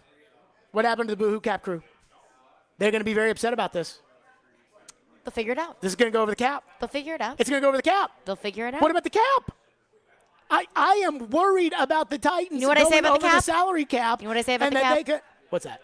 We do not care. We do not care. We do not care. The salary cap is fake. It is fake. It is a figment of your imagination. Okay. Add those. Hey, I heard, so Willie Donnick's giving me the thumbs up. I heard Willie today talking about salary cap space in Tampa Bay, and I almost turned while he was on the air and like, yo, that's not a real thing. It doesn't matter. But then I realized they were talking about hockey, and I'm like, okay, no, that's real. Like that, the salary cap in hockey, that's real. The salary cap in football is not real. Okay, load it all in there. Get your thoughts. The Austin Hooper deal, we'll react to that. 615-737-1025. And the Deshaun news, 615-737-1025. And we are back to react to that. We'll digest it a little bit. We'll do that next. Stillman and Company, live from New Heights Brewing. Can I get a shout-out from New Heights Brewing? Shout out to New Heights Brewing, to everybody up in here. Thank you for coming on out. Stillman and Company, it's ESPN 102.5 The Game. The voice of reason. 274 yards, 2 interceptions, 0 touchdowns. You're not going to win a game that way. The voice of the fan. I'm tired of let's just give it to a quarterback. The voice of Nashville sports is your home of Nashville's best sports talk. ESPN 102.5 The Game and the Game Nashville app. ElectronicExpress.com. We make it happen. Winning this award is truly like winning the Super Bowl of car dealer awards for Mercedes-Benz. Edwin Vickery, General Manager of Mercedes-Benz of Music City. Culture eats strategy for lunch. You have to hit on all cylinders to win this award. You can strategize all you want. You got to still have the right tools, and our tools are our people. Live the dream with 3-time Mercedes-Benz Best of the Best award winner, Mercedes-Benz of Music City. Go to mbofmc.com. Hey, Darren McFarland here. I want to tell you about this new social sports betting app I've been loving called Wager, W-A-G-R. Rather than betting against the house, Wager lets you bet with other people in Tennessee. It can be your friends, coworkers, or even me. As a special promo for ESPN 102.5 The Game listeners, if you're over 21, go to wager.me/DMAC, and you'll get free wagers that you can use to challenge me. That's WAGR.me/DMAC. Join me and challenge your community, not the house. Please play responsibly. Call 1-800-889-9789 for help. Erectile dysfunction ruins sex, but it's more than that. It harms otherwise good relationships. It destroys marriages. It can cause depression and anxiety, and it can be extremely hard on a man's self-esteem. This is Kim for the Tennessee Men's Clinic. And if you're suffering with ED, if it's affecting you, I want you to know that if you're like most men, we can treat it and get you back to the man you used to be. At the Tennessee Men's Clinic, we're ED experts. Our protocols have success rates as high as 90%. We've successfully treated thousands of men in the Music City, and we have a variety of treatment options and treatment combinations that could have you performing like you haven't in years. You could even last up to an hour and experience great sex again that is satisfying for both you and your partner. In treating your health, expertise matters. So make an appointment today. Your initial appointment is only $99 and includes blood work and a medical consult. Call 615-208-9090 or go to TennesseeMen'sClinic.com. Visit our website to learn more, including side effects. Treatments extra. Results vary. Gary Ashton here. I love hearing people say, don't sell without the intel, because it means they're really embracing our message. Now's a great time to sell your home in Nashville, but you need the intel only the Gary Ashton team can provide. Intel that helps you sell your home without any staging or showings. Intel to find your next home so you can sell your current one while the market's hot. Intel to win the buyer battle and cash in on your home equity now. Let everyone else get the same information and compete for the same properties, while you get the Intel edge with the Gary Ashton team, the official real estate team for your Tennessee Titans. And if you're looking for a great career, join our team. We added 65 new agents last year, and we want you to join us this year. Remember, don't sell without the intel. And if you're looking for a great career, the Gary Ashton team wants you in 2022. Call 615-301-1650 or visit GaryAshton.com today. From the Hillside Medical Game Studios, WPRT-FM Pegram, WPUC HD2 Laverne. Good morning. Morning. Robby and Rexrode mornings from 6 to 10. It's not bad. Might have to work on that. It's not bad. It's a starting point. ESPN 102.5 The Game and the Game Nashville app. A Cromwell Media Station. Live from the Game Nashville studios, it's Stillman and Company. Delivered by Tristar Moving. Tristar Movers with 5-star service. With Jared Stillman on Nashville's best sports talk. ESPN 102.5 The Game and the Game Nashville app. Stillman and Company is delivered by TriStar Moving. ESPN 102.5 The Game, streaming live on Twitter, Twitch, YouTube, and Facebook Live. Fireball Hot Take Friday, live from New Heights Brewery downtown, where, again, come on out, watch the games. We're live from the Hillside Medical Game Studios. Shout out to Best Way Rental in Madison for donating the massive TVs on site. Local Distro for all of the food. Tap Truck Nashville as well. So come on out and say, hey, big breaking news in the NFL. Deshaun Watson to the Cleveland Browns. 3 first-round picks for Deshaun Watson and 2 other picks for Deshaun Watson. Apparently on day 2 or 3. So they, just not 3 first-rounders, 2 non-first-rounders, 5 picks for Deshaun Watson, which I think is a pretty fair price. I mean, honestly, I think that had Deshaun not had a no-trade clause and had Houston been allowed to send him wherever they wanted to send him, they probably would have gotten more in return for Deshaun Watson. But 3 first-round picks, and now they're out of the Deshaun Watson business, and it looks like Cleveland is now going to try to turn around and trade Baker Mayfield. My guess right now, today, go ahead and put it down. Ian, give me a call on it right here. I am calling it that Baker Mayfield goes to the Colts and that it will be for the 2 picks, the conditional second and the third, that Washington sent Indianapolis in order to get Carson Wentz is what Cleveland will trade to was what Indy will trade to Cleveland in order to get Baker Mayfield. So the AFC South will be Ryan Tannehill, Baker Mayfield, Trevor Lawrence, and Davis Mills at quarterback. You think the Texans run it back with Davis Mills? I think the Texans run it back with Davis Mills. I do not believe that. I think the Texans are. I think it would not surprise me if 2 of the first-round picks in this. And did Cleveland have a second first-round pick this year?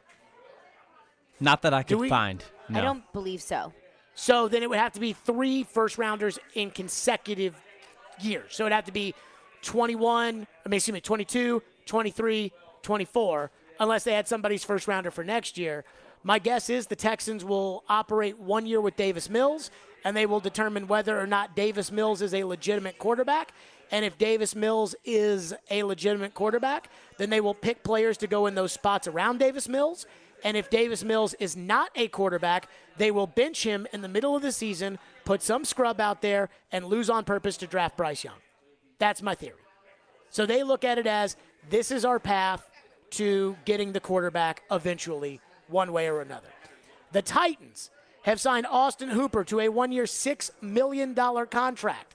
Austin Hooper is a classic example in the NFL, which is very tough for people to understand, of when, okay, so we got some more news that we'll get to in a second. Oh, boy. But it's not important. The Titans are bringing back Buster Screen and Jordan Wilkins. Woo! Okay. But here's my thought on the Austin Hooper move. Austin Hooper, to me, is an example of a guy like Jonnu Smith, who in a walk year, and now his numbers as a receiver in Atlanta were way better than Jonnu Smith's were here. But when a guy in a walk year has a good season and they get to the market, there will be a bunch of offers that come in. And there will be these teams that want this player so bad that these offers will just knock you out of the park, a la Christian Kirk's deal with the Jacksonville Jaguars. Christian Kirk has to take that contract. And so Austin Hooper was in a similar spot in 2020 when he took the big contract from Cleveland as the top tight end on the market. Cleveland needed a tight end. They had Odell. They had Jarvis Landry. They had Baker Mayfield. They had a running game. They went out and paid big money for the tight end. But I'm not sure Stefanski uses the tight end like the Titans use the tight end, like San Francisco or the Rams or the Falcons, who had Austin Hooper before, used the tight end. So I think this is a 1-year prove-it deal for Austin Hooper. He's already got the big contract, a 1-year, $6 million deal. He has a good year. He goes back to the market. He's going to get a second nice contract for his career. I think Austin Hooper, though, was probably hesitant to sign this. My guess is when he got released like 6 hours before Julio Jones did. When he got released, the Titans decided that they were going to go after him. And I think he waited. And this goes back to my theory about forget about the salary cap. That's not what matters. Money is what matters. Julio was due, I think, to make like $9 million in cash this year that he hadn't already been paid. And so you cut Julio, save $9 million in cash. You give $6 million in cash to Austin Hooper, which is probably what happened. Now, I'm sure there's some void years at the end of this contract that allow the cap number to be lower, and I honestly don't care about that stuff anymore. But I think Austin Hooper probably didn't want to jump in on the one-year prove-it deal with the Titans right away, wanted to see if there were better one-year prove-it deals that came out, not money, but opportunity. Because if I'm a guy who's going to sign a one-year prove-it deal with a team, am I really going to go to a running team that has A.J. Brown and Ryan Tannehill as their quarterback to give me a 1 year to prove it? Or am I going to go to a team that's going to air out the football, that's going to use a tight end, and that's why it wouldn't surprise me if Hooper got released by the Browns, the Titans made this offer to Hooper, released Julio Jones, and that way they did it after the start of the new league year. In fact, we celebrated the new league year, and then they released Julio because now if Austin Hooper takes the contract, you got to have the money cleared off of Julio. You can't have them both. Right. It wouldn't surprise me if that was their plan, that their plan was, okay, offer him a 1 year prove-it deal, and it's 1 year, $6 million, and if you can find something better, let us know. If you don't find something better, then it's 1 year, $6 million. Here you go. And he probably took a couple of days trying to find something better, a team that probably throws the ball more, a team that probably has a better quarterback, a team that probably doesn't have Derrick Henry, a team that probably doesn't have A.J. Brown, and he probably couldn't find it. So this is a 1 year prove-it deal for Austin Hooper. Austin Hooper is undoubtedly better than anything that the Titans have had since probably Delaney Walker. So I like it. I like it. And of all the 1 year guys they could get, remember yesterday TD was talking about Juju Smith-Schuster as a possibility to come in here at wide receiver. And while I didn't disagree with TD's opinion of Juju Smith-Schuster, I did, I understood where TD was coming from, that, hey, this is like maybe the best guy out there that they could get. But I did not love the fact that it's Juju Smith-Schuster because I'm not a huge Juju Smith-Schuster fan. Austin Hooper's a talented dude. Now, I don't have the stats in front of me, but I don't think he played great last season. I have the stats in front of me. Give me his 2 Cleveland years. His 2 Cleveland years in 2020, 13 games. He had 46 receptions for 435 yards, 4 touchdowns. 2021, he had 38 receptions, 345 yards, 3 touchdowns. Yeah, so it kind of fell out of really favor. Stuns you in Cleveland, but 2020 was also the year they just handed the ball off to Nick Chubb on every single Well, and down. they had David Njoku. Yeah. So they had another tight end that they were throwing the ball to. Do you have a thought or do you want to go to the phones? Let's go to the phones. 615-737-1025. Our phone lines and text line driven by WilsonCountyHyundai.com. One texter texts in and says, please explain why we have $3.5 million tied up in a tight end who falls over every time he catches the ball when we just paid Austin Hooper $6 million. I don't think there's a single Titan fan out there, or I don't think there's a single person other than the Titans themselves who like that Jeff Swaim contract. I'm serious about that. I don't think, I have not met a single person. When you could pay Deontay Foreman $2 million, a player who's done significantly more for the Titans in 2021 than Jeff Swaim did. I have not met a single person who likes that Jeff Swaim contract. And it's disrespectful to Swaim because we're just sitting here crapping on how bad he sucks. But again, that's a ridiculous contract. What's next? Another texter texts in and asks, could the Texans trade those picks to Green Bay to get Rodgers? I don't think Rodgers wants out of Green Bay. I think Rodgers, when he took the money, and it came down the pipe that he knew that the Davante Adams thing was going to happen no matter what, which I'm a little surprised by, but whatever. That he knew that was coming either way. I mean, Rodgers is staying. Rodgers is in Green Bay, and it's going to be retirement. Every year we're going to have to talk about whether or not Aaron's going to retire, but no, Aaron's done. I think a lot of people view the Davante Adams trade and see it okay, Aaron Rodgers may look at that and say, all right, you're going to trade my receiver, then I don't want to be here anymore. Yeah, but Aaron knew it was going to happen before he decided to go back to Green Bay. That's the word on the street. Probably is that Aaron knew it was going to happen before he decided that he was going to go to Green Bay. And I think a lot of people are overestimating the Aaron Rodgers and Davante Adams relationship. Clearly, it was a good one, and clearly they had a lot of chemistry, but Aaron Rodgers has played plenty of football without Davante Adams as his wide receiver. Here's my thing on Aaron. Here's what I've learned about Aaron. And I've said this. You can't trust a word that comes out of that man's mouth. Not one word. Aaron doesn't care about winning. Aaron doesn't care. Aaron cares about Aaron. Aaron cares about getting paid. Aaron cares about all the attention. Aaron cares about what people think about Aaron. That's what Aaron cares about. And it took me a while to get there, but it's the truth. Aaron only cares about Aaron. So if he knew Devontae was going to go and he still went back to the Packers for all the money. I mean, Diana Rossini came out and said that he wanted $50 million a year. He told Pat McAfee that was categorically false. And then he got $50 million a year. So what is it? He only cares about Aaron. 615-737-1025. More of your reaction. Corey Curtis, News 2, will join us next. We'll get Corey's reaction to the Austin Hooper news, the Deshaun Watson news, what happens with Baker Mayfield. We'll do that next, live from New Heights Brewing here on Stillman & Company. Fireball Cinema Whiskey. It is a Fireball Hot Take Friday, which means that it is a big weekend. Got big birthdays to celebrate this weekend and big basketball to watch. And if you're going to have a good time, make sure that your whiskey of choice for the weekend and for every weekend is Fireball Cinema Whiskey. It goes down so smooth and it tastes so great. There is no better way to ignite the night than to do it with ice-cold Fireball Cinema Whiskey. Just pick it up on your way wherever you may be. That's Fireball Cinema Whiskey. Ignite the night. Please do it responsibly. Be 21 years or older to enjoy Fireball Cinema Whiskey. Every Friday at 8:30 on Robby and Rexrode, we talk with the legend, Terry Chris, about all things Nashville Predators, presented by Copper Branch on ESPN 102.5 The Game and the Game Nashville app. Kelly Blue Book Instant Cash Offer is an offer to buy your car. Enter your vehicle ID info, answer some questions, then get an obligation offer to sell or trade it. For all of the hits, KBB.com it. Winter's a bad time for your furnace to go out, but it's never a bad time to call Lee Company. Our heating and air conditioning pros are available 24/7. No heat? Don't wait. Call Lee Company now at 615-567-1000. Our expert technicians will diagnose the issue and fix it right the first time. When you're cold, you need someone you can count on to bring the heat. Call Lee Company now at 615-567-1000 or visit leecompany.com. Need cash for that home improvement or want to finally be credit card debt free? How does a check for 80 or 90 grand sound right now? Loan Pronto can do it for you, whether you have a VA loan or a conventional loan. They're helping local homeowners convert their home equity into cash with zero closing costs. Willie Donick here. Listen, your home value is up. Let Loan Pronto tap that equity and get you the cash you need. Pay off high interest loans. Start that home remodeling project.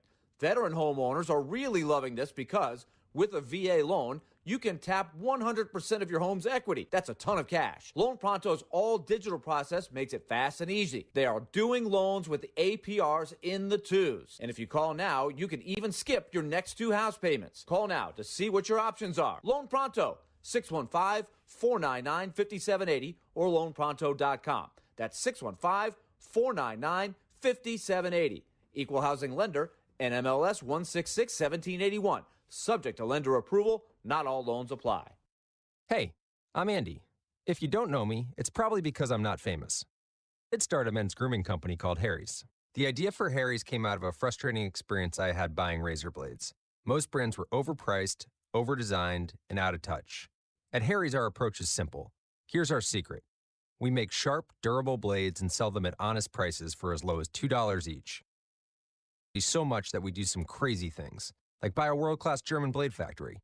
Obsessing over every detail means we're confident in offering a 100% quality guarantee. Millions of guys have already made the switch to Harry's, so thank you if you're one of them. If not, give us a try with this special offer. Get a Harry starter set with a 5-blade razor, weighted handle, shave gel, and a travel cover, all for just $3 plus free shipping. Just go to harrys.com and enter 7750 at checkout. That's harrys.com, code 7750. Enjoy. Interact with Stillman & Company. Call or text the show at 615-737-1025. Driven by WilsonCountyHyundai.com. The Titans have signed Austin Hooper, 1 year, $6 million. Teron Davenport has texted me, said Hooper posted back-to-back 70-plus reception seasons with Atlanta in a scheme that is used similar to what the Titans use, which we were talking about. We were saying, hey, Cleveland, that's that Minnesota offense, Kevin Stefanski. And while Kyle Rudolph was a nice tight end, they certainly don't use the tight ends in Minnesota like, say, Kyle Shanahan at the 49ers does, and that's who drafted Austin Hooper. And so that's going to be the Titans' starting tight end next year. And for the first time since Jonnu Smith left, the Titans have a legitimate number 1 tight end. That's what Austin Hooper is. Corey Curtis joins us now, News 2 on the program. So, Corey, let's start right there. Your reaction, 1 year, $6 million for Austin Hooper. I think it's a great deal for the Titans. I mean, you're getting a guy who's put up, as you said, some big numbers at a discounted rate. And it's why, I know everybody's been panicking, but, you don't overpay as much when you sign guys a few days later. You watch other guys go off the board, and you look at some of the numbers, and you're like, man, it seems like they overpaid for this guy, because generally they did. Austin Hooper, if you told me $6 million before free agency began, that he was going to be released and be available for $6 million, I would have said that was a big-time bargain. What would you rather have, Jonnu for 12 or Austin Hooper for 6? I think this is a slam dunk. Are you concerned by the 38 receptions, 345 yards, 3 touchdowns last season?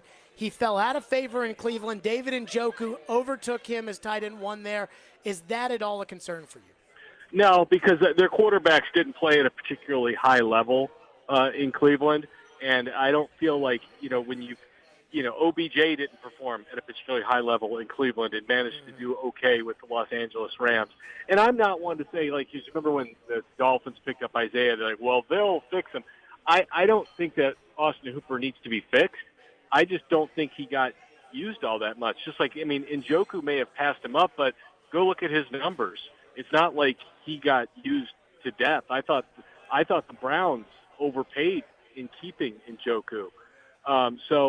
And also $6 million, if he only catches 45 passes for you, you didn't overpay for that. I also think Corey Curtis, News 2, is our guest. The Titans have signed Austin Hooper, 1 year, $6 million at tight end. I also think, I'm not sure Cleveland was a great fit for him, because you look at his stats in Atlanta, and he went, 71 for 660, 75 for 787, and those were bad Atlanta teams. And he does that, and then he goes to Cleveland, and it reminds me kind of like Jonnu Smith, where he was the top tight end of the market. He got paid, but he wasn't a fit for the team he went to. Atlanta runs the Shanahan offense, obviously. The Titans run the Shanahan offense. This seems like a better natural fit, Corey. Well, and you see this all the time, because it's what I've said about the Jonnu Smith situation in New England. Just because you pay a guy a lot of money doesn't mean all of a sudden he's going to be a 1,000-yard receiver or be this huge difference maker. You got to have a plan for him. And, they did not appear to have a plan for him. And we've seen that, over and over again in this league, where teams feel like they can pay a guy a lot of money, or a guy like Albert Hainsworth, who all of a sudden they want to be a nose or something. And you're like, you paid him all this money, now you're going to switch his positions, and you think he's going to be just as effective. So I think, look, Cleveland's not a particularly well-managed ball club, or at least hasn't been in the past. So it's not surprising that they would do something like that.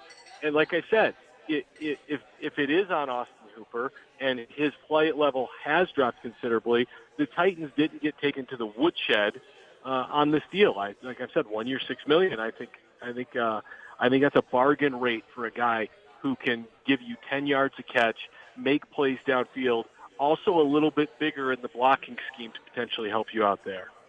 So I have a theory, and I want to get your thoughts on this, which is I think the Titans, the second that he got released, offered Austin Hooper 1 year, $6 million, and basically said, whatever else you find, if you find a better deal, take it, but we're going to offer you 1 year, $6 million. I wonder if that was the impetus to the release of Julio Jones. But I do think that guys, and when we talk about wide receivers that could now come in here, because there's still some guys on the market, I'm not convinced the Titans are a place that guys want to go on 1 year prove-it deals, because they run the ball with Derrick Henry, A.J. Brown's going to get the football, and Ryan Tannehill's probably not considered as a great quarterback that airs it out. And I wonder if Hooper was hesitant to take this deal because of those factors. Well, also, look, Josh Reynolds came here on a 1 year prove-it deal, and how did it work out for him? He wound up released and played a half-season prove-it deal in Detroit and got paid. But, no, you're right, because they just don't throw the ball enough. If they throw the ball 30 times in a game, it's a lot. So it's tough to do in that regard. Now, having said that, I still think Hooper is in a position to catch 50 to 60 passes here, because what was Ferkser's final number last year? It was still like 36 or 38, wasn't it? And it was close.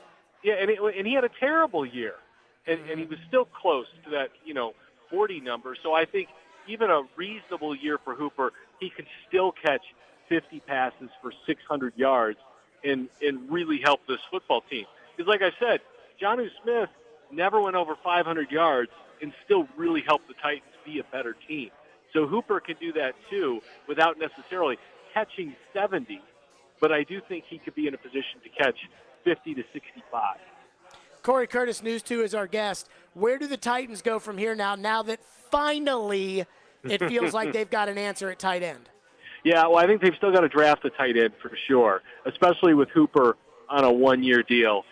You've got to think there's another receiver coming in, whether they plan on drafting one or not. You can't go into the season thinking, all right, we're going to draft our number 2 receiver, because you don't know. You don't know. Like you said with Hooper, I think they're in the mix on some of these receivers. I think they've set their number with them, and they've said, this is our number. You can explore what's out there. This is what you've got waiting for you in Nashville if you want to be a part of our football team. I think that there are a number of receivers out there who can help them, who they've probably got, communications with. And I think eventually one of those guys is going to come to this football team. Like with Julio out, there's an opportunity there to be certain. And so I think someone will take it. But like you brought up, you're going to be second banana to A.J. Brown. And for some of these guys, for like a Juju Smith-Schuster, that might be tough to swallow. I don't know. Some guys might get excited. It might be a deterrent. So apparently Ian is saying that Juju Smith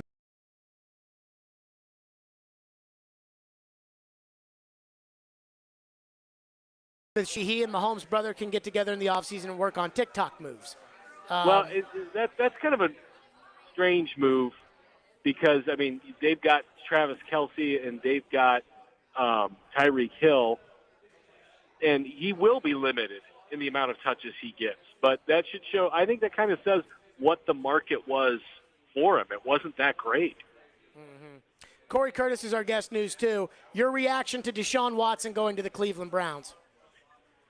It just shows you how important that position is, that somebody's willing to throw, $46 million a year at a guy that they don't even know will be in uniform for the whole season. But also, you've got to get that position. You've got to get that position.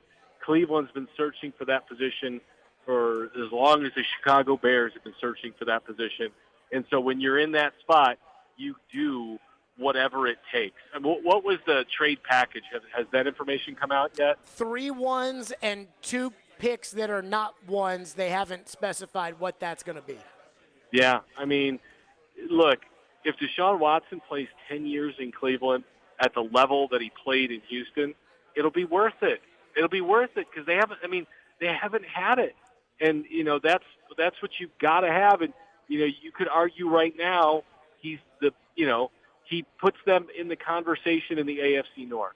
With Joe Burrow and with Lamar Jackson, you've got to have a guy to compete in that division now. And now they've got a guy. So, as much as I dislike Cleveland, as much as trading for a guy with his baggage that he's got right now is kind of oily, I get it. I get it. I hate to say I congratulate them, but, if he stays clean and out of trouble, it solves a long-term problem for them, and there's really no price too deep for it.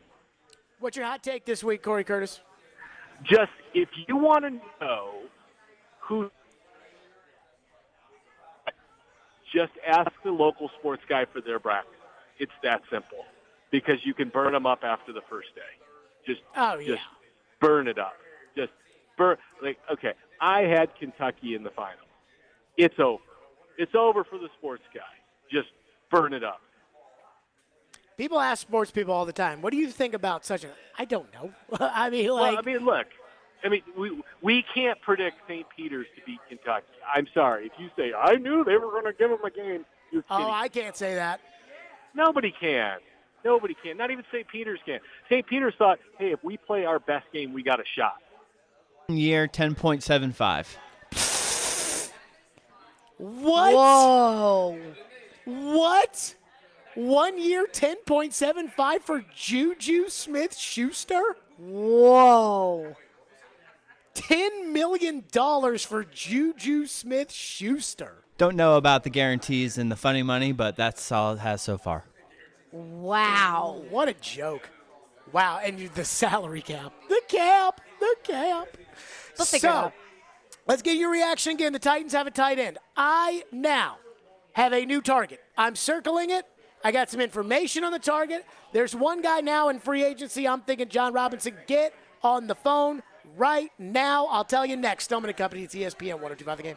This is Mikhail Kralund, and this is Smashville. And the rebound shoveled in by Mikhail Kralund, and the Predators have tied it up on the power play. This is the flagship of the Nashville Predators Radio Network. ESPN 102.5 The Game.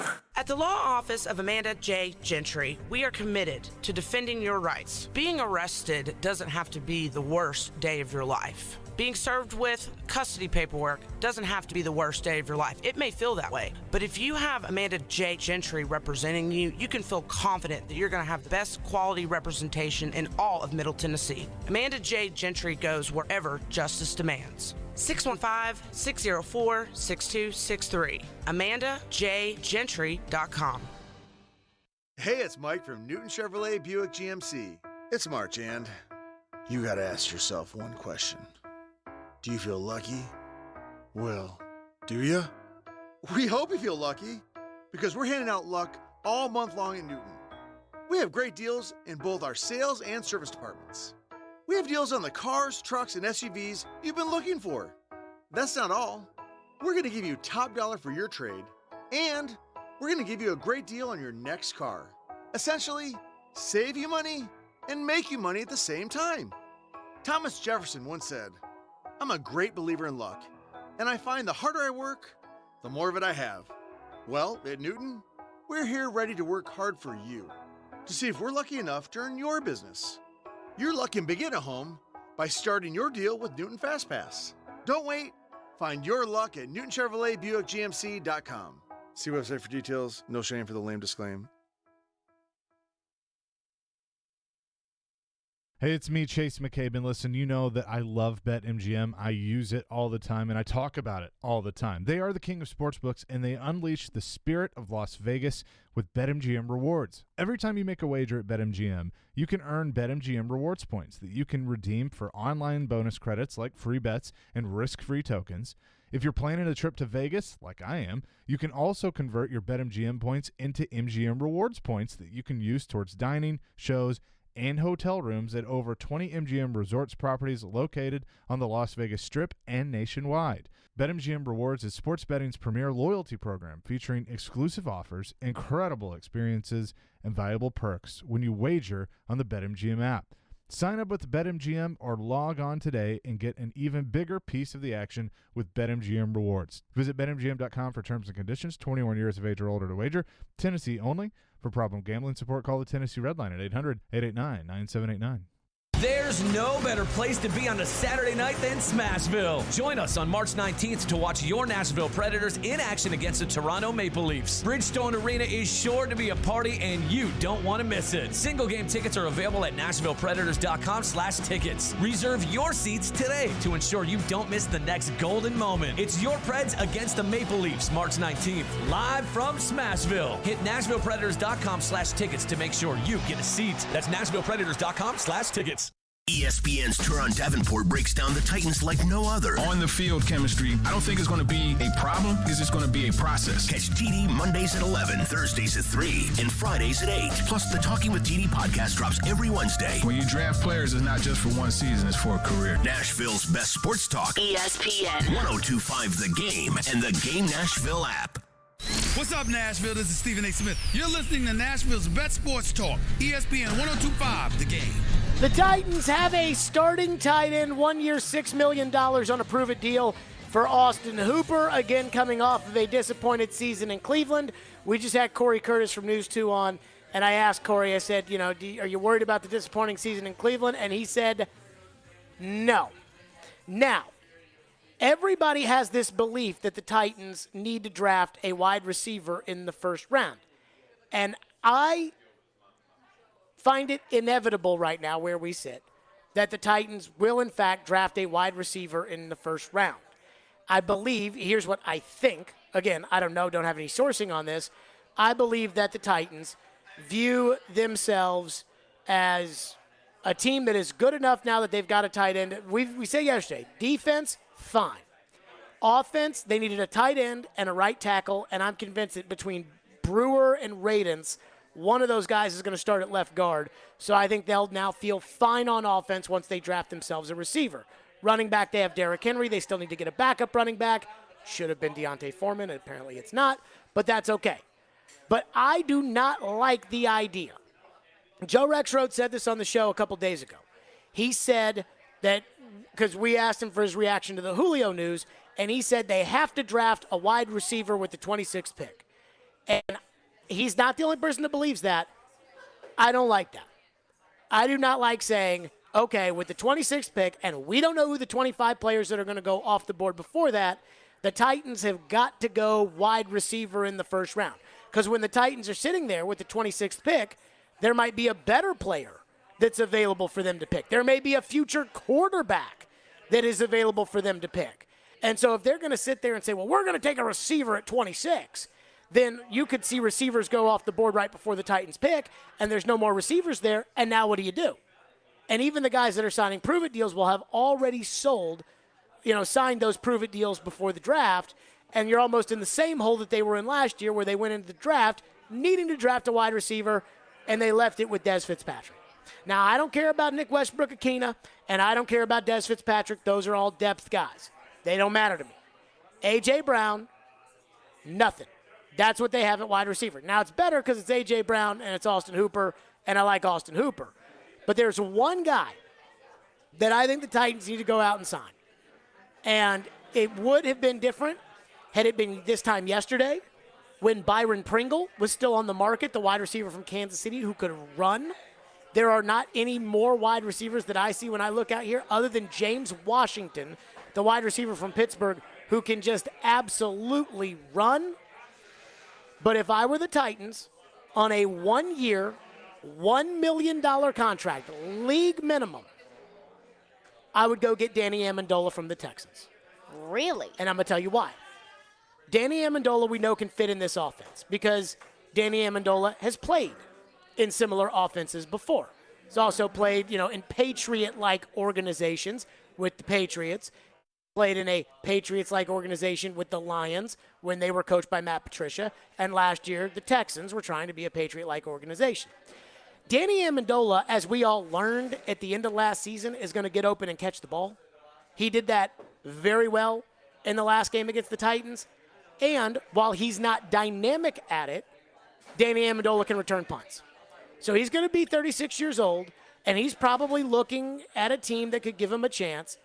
But if they were to go get him, he would provide an option in the slot that is reliable, can get open, run the route tree, catch the ball, learn the offense, fit in with Hooper, fit in with AJ, fit in with Derek, and I would guess that he would jump at the opportunity to go to a good team.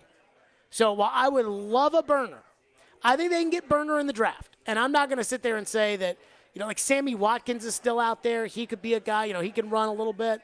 But I just see Amendola, even though he is an old pawpaw, I see him as a 1-year minimum salary guy who's your starting slot receiver, and you just tell Tannehill, throw him as many passes as you need to until he gets concussed or he gets hurt or whatever. But I could see him as like a third down guy, kind of what Adam Humphries was when Adam Humphries wasn't hurt. And Adam Humphries was actually a decent player. He just got hurt too often and cost too much money. So I would go that route. I think the Titans need a free agent wide receiver before the draft. If they draft the wide receiver at 26, I'm not going to be upset. If they draft another position at 26, I'm not going to be upset. If they trade up from 26, I'm not going to be upset. If they trade down from 26, I'm not going to be upset. But if they walk into the draft and they say, we need this position, this player, then they're going to get screwed. Because John Robbins has been terrible when it comes to drafting for a need, when he just drafts the best players, because I couldn't pass on Simmons. I couldn't pass on A.J. Brown, even though I didn't have those needs. I couldn't pass on Derrick Henry with my second-round pick in 2016.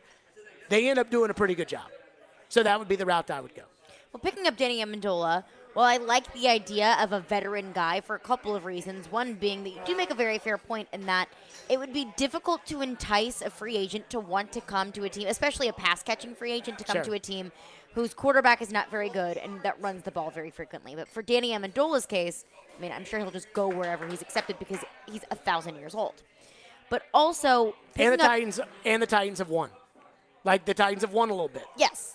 Whereas, last year he was on the Texans, and before that he was on the Lions. So if you're 36 years old and you're heartbroken over Olivia Copo, Is he still? I'm sure he probably is. I would be. You don't let that level of pain to where you're going to Instagram and airing out the dirt. You don't let that go away like that. I again, 1 year veteran minimum. And I don't know if he'd take it, but because maybe he thinks, hey, like I'll retire before I take the veteran minimum. But again, to me, he's a get open, catch the ball kind of guy. And they can wait a little bit on this, but I'd like to have him in for the OTAs. I'd like to give Ryan Tannehill the opportunity to really get on the field with all the guys who are actually going to be on his team this year in the mini camps and the OTAs and the mandatory stuff, and then obviously training camp, and not what they did last year, which was like, well, maybe Julio will get out here a couple times before camp, and then I don't want that. So, but I think they need to go receiver before the draft. And if it's Sammy Watkins and it's not Amendola, fine. And I'm trying to look at this list of the available free agents. Byron Pringle was Cole the guy Beasley is another wide receiver that's available, and I Can know I tell that you would why be I don't bringing like- in some drama. I don't like Cole Beasley because I think he's an idiot. Why do you think he's an idiot? Because it's one thing to be against the vaccine. Everybody has their own feelings one way or another. But like the talking points that he kept repeating were dumb, and he never stopped repeating them. And Well, like he they're not went out of bringing him his in to be way. a scientist. No, but he went out of his way to keep bringing them up. Like he kept going. Like every opportunity he got. Like, no, this is the NFL. This is not Fox News. Like, please keep those thoughts to yourself. And like clearly, he was like kind of the poster child for that.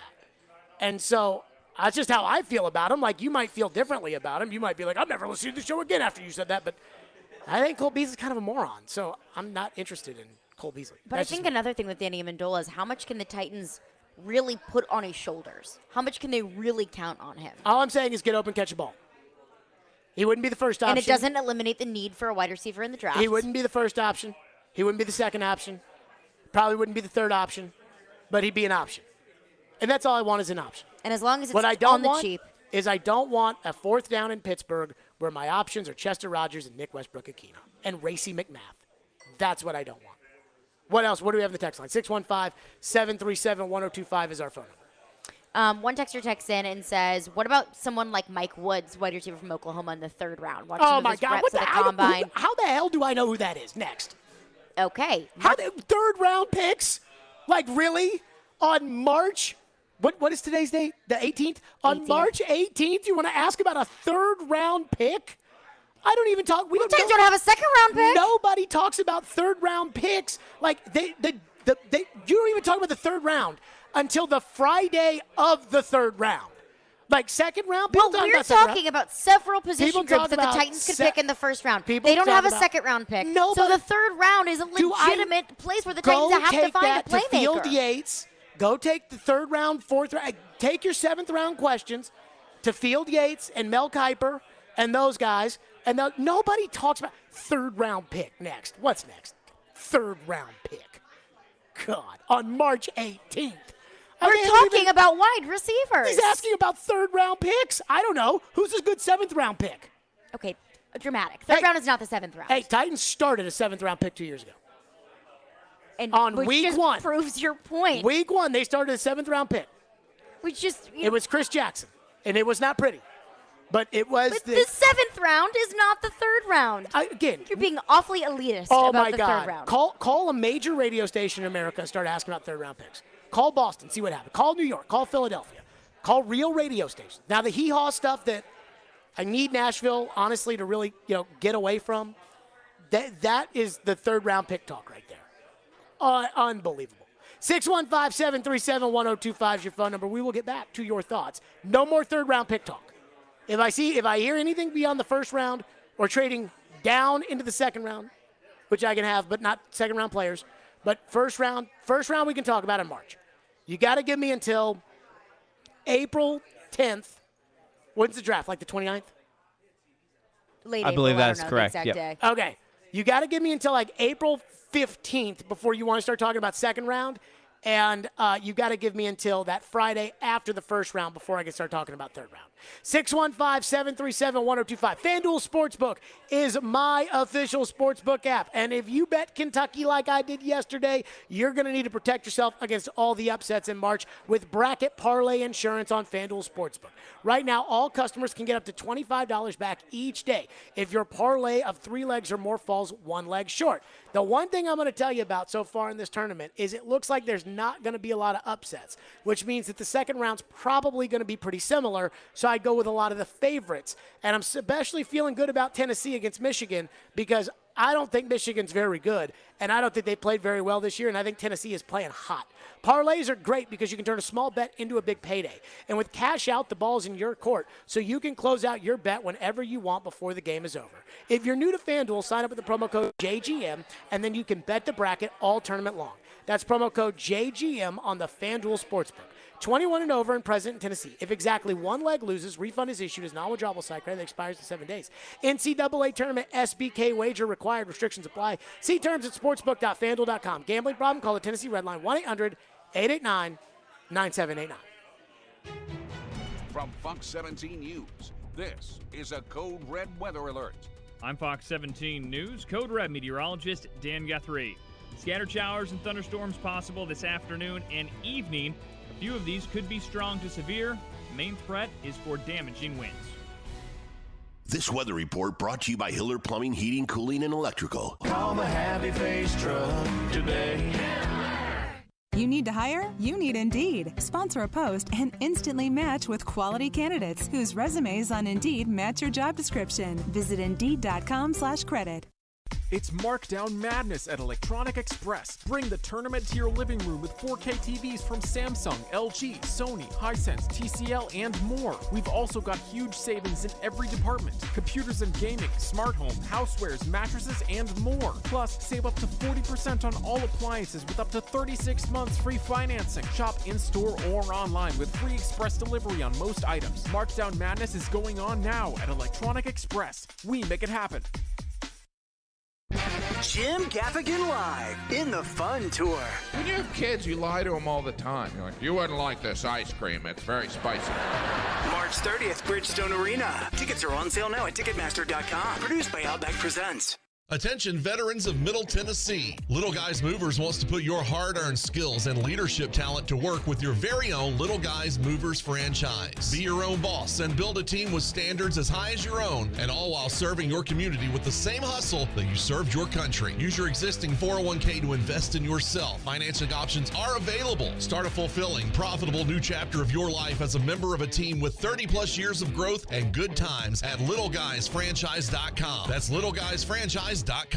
Sometimes their glass is half full. That was unbelievable. It was the best NFL draft they've ever had. Sometimes glass half empty. What are we getting ourselves into here? Tough game. And sometimes it's all about the numbers. 1 win, and they've gone on this streak, and now they're at 500. Hang out with Darren, Donick, and Chase from 10 to 2 during your workday. Presented by Curacion CBD on Nashville's best sports talk. ESPN 102.5 The Game and the Game Nashville app. Watch live on Twitter, Twitch, and YouTube.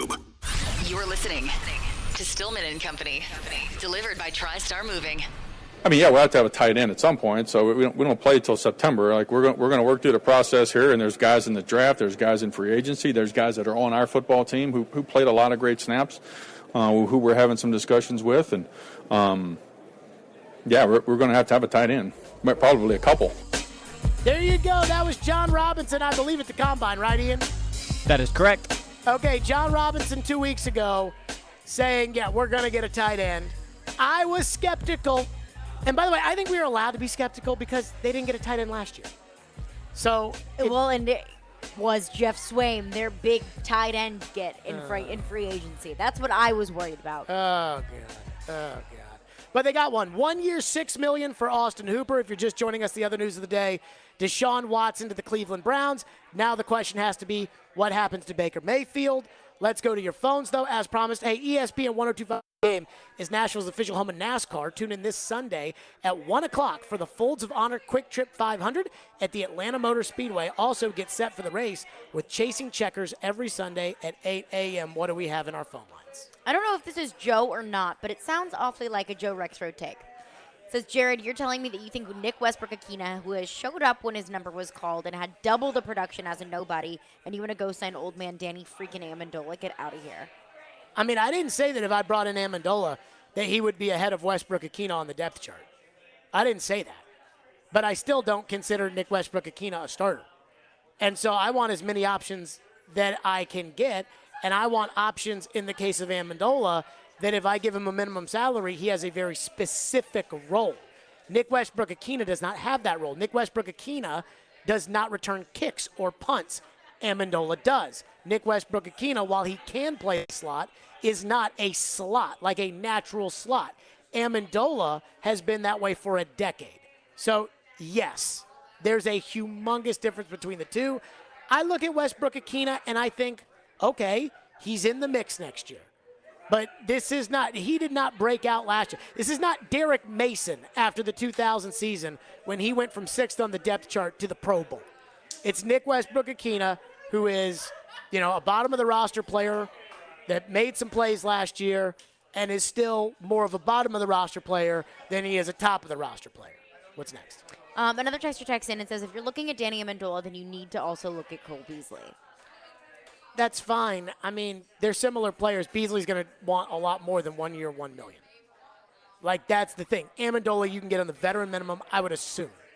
And again, you can get him on the veteran minimum and the opportunity to play for Vrabel, whom he's friends with, the opportunity to see. Here's where I wouldn't rule out Amendola.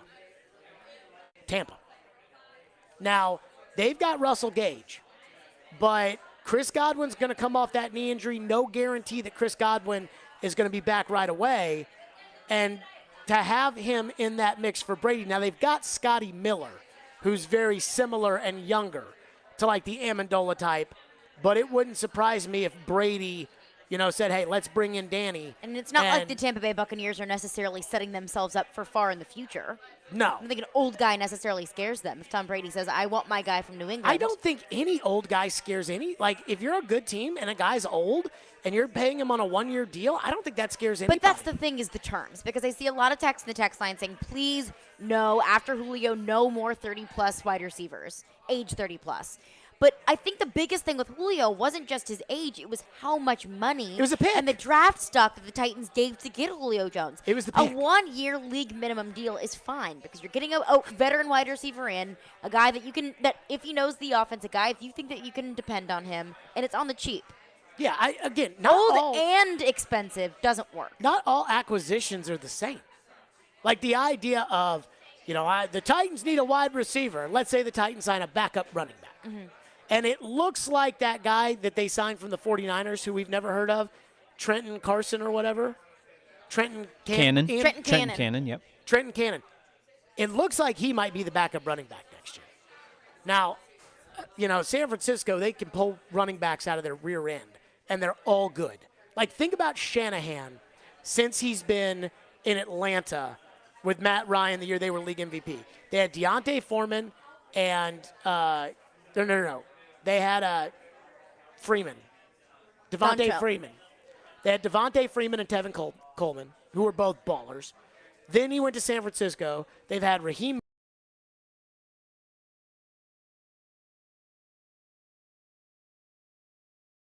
San Francisco. They're all good.